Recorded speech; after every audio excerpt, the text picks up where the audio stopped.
আসসালামু আলাইকুম guys, it's me Shafna Zaman Nawar. So এখানে আমরা দেখতে পাচ্ছি সাজেক গিয়ে আমরা যেখানে ব্যাম্বো টি খেয়েছিলাম তার মেকিং প্রসেসিং। সো এখানে ফার্স্ট একটু সুগার পাশে কাপগুলোর ভিতরে, তারপর কিছুটা মিল্ক, তারপর লিকার,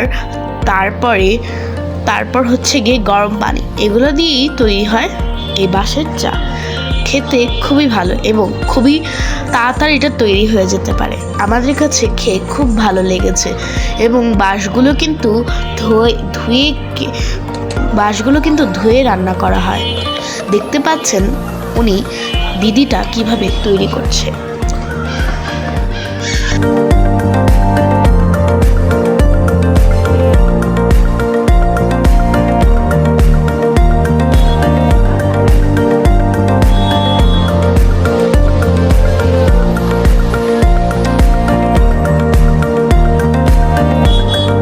দেখতে পাচ্ছি আমার বাসার পাশের রেস্টুরেন্টের মধ্যে যেই তন্দুরি চাটা হয় সেটার মেকিং প্রসেস দেখতে পাচ্ছেন কিভাবে ওনারা তৈরি করছে। আমার কাছে জিনিসটি দেখে খুবই আনন্দ লেগেছে।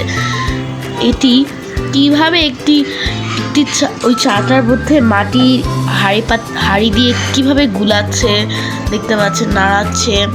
তারপর দেখেন আগুনের ভিতরে মাটির কাপগুলোকে দিয়ে এগুলোকে তৈরি করা হচ্ছে। তারপর দেখেন এটা একটার মধ্যে ঠিক এইভাবে করে নেওয়া হচ্ছে। এটাকে এভাবে তন্দুরি চাটা তৈরি হয়। তন্দুরি চাটা দেখতে খুবই সুন্দর লাগে এবং খেতেও খুবই ভালো লেগেছে আমাদের কাছে। আমাদের বাসার কাছে একটু রেস্টুরেন্ট আমরা গিয়েছিলাম, নাম হচ্ছে পেয়ালা। আর এটাই আমাদের গতকাল আমরা গিয়েছিলাম এখানে এবং এই তন্দুরি চাটা আমরা খেয়েছি। আমাদের কাছে খুবই ভালো লেগেছে। এই ভিডিওটা ভালো লেগে থাকলে আমাদের চ্যানেলটিকে লাইক, শেয়ার এবং সাবস্ক্রাইব করতে ভুলবে না কিন্তু।